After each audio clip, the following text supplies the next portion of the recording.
Can you help me get back? No, wait! There I am. What are we waiting for? Wait, not me!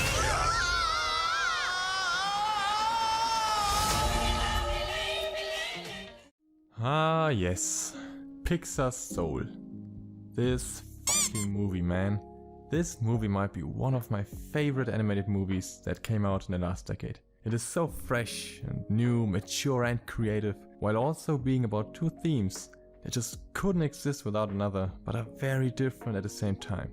Life and death. And yet I always hear that people are comparing it to another Pixar movie that came out in 2015 called Inside Out. This movie is about emotions like joy, fear, anger and so on. The main character is an 11-year-old girl and has to deal with their parents' decision of moving into another city. Because this movie also concentrates on depression, I can see why many people compare it to Soul. This is not what Soul is about, nor is Soul about finding a purpose or passion in life. This might seem strange to some people, because this movie is about a character that tried to follow his passion all of his life, which is playing and listening to jazz. Whenever the middle-aged main character Joe is playing on the piano, he seems happy and fulfilled. But when he is at work or when he is visiting his mother, he doesn't seem so happy anymore. He only really shines when he's playing on the piano.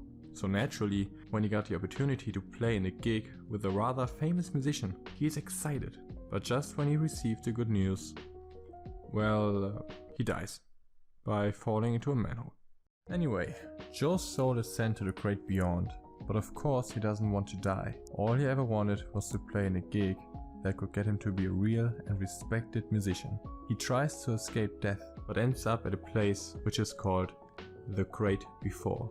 The place where souls are pretty much made before they are born on Earth. The purpose of the Great Before is to mentor fresh souls so that they can discover a so-called spark that will drive them to a happy and productive life down on Earth. There he meets a fresh soul named 22. 22 hasn't discovered his or her spark yet and doesn't want to, because 22 thinks that being a soul is way better than living on Earth. In the Great Before, you can't feel anything and therefore you can't get hurt. Oh, and the two-dimensional guy wants to find out where Joe is so he can bring him back to the Great Beyond because he pretty much cheated death. So, eventually Joe and 22 end up on Earth, but Joe is in a cat's body and 22 in Joe's body, which was laying in a hospital. So yeah, Joe technically didn't die. Now they try to get Joe's soul into his body and 22 back to the Great Before. Along their journey on Earth, 22 talks to a lot of people and tries new things like eating pizza. And just when they were about to switch Joe's soul into his body again, 22 just runs away.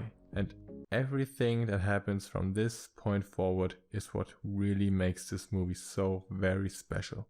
22 doesn't want to give Joe his body back because 22 likes living. 22 likes all the stuff Joe never really cared about. Simple things like walking, talking to other people and just enjoying being alive. When 22 and Joe are back in the Great Before, because the two-dimensional guy found them, they notice that 22 has found his or her spark. 22 gave it to Joe so he can go back to Earth, but 22 remains in the Great Before, alone and consumed by the thought of being a failure for never having a true passion.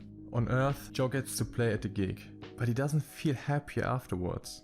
Although he achieved what he always wanted, he rather thinks about 22 and his newfound spark. And this is when he really understands what 22's spark is. And it's also the moment when the viewers understand what this movie is really about. It's about living life, about trying not to let your dreams and the desire for success distract you from the beauty that is life. In the end, 22 gets to live a life on Earth, and Joe also gets to remain on Earth as a reward that he was able to find 22's spark. In the last shot, we see Joe walking out of his apartment, taking a deep breath and smiling.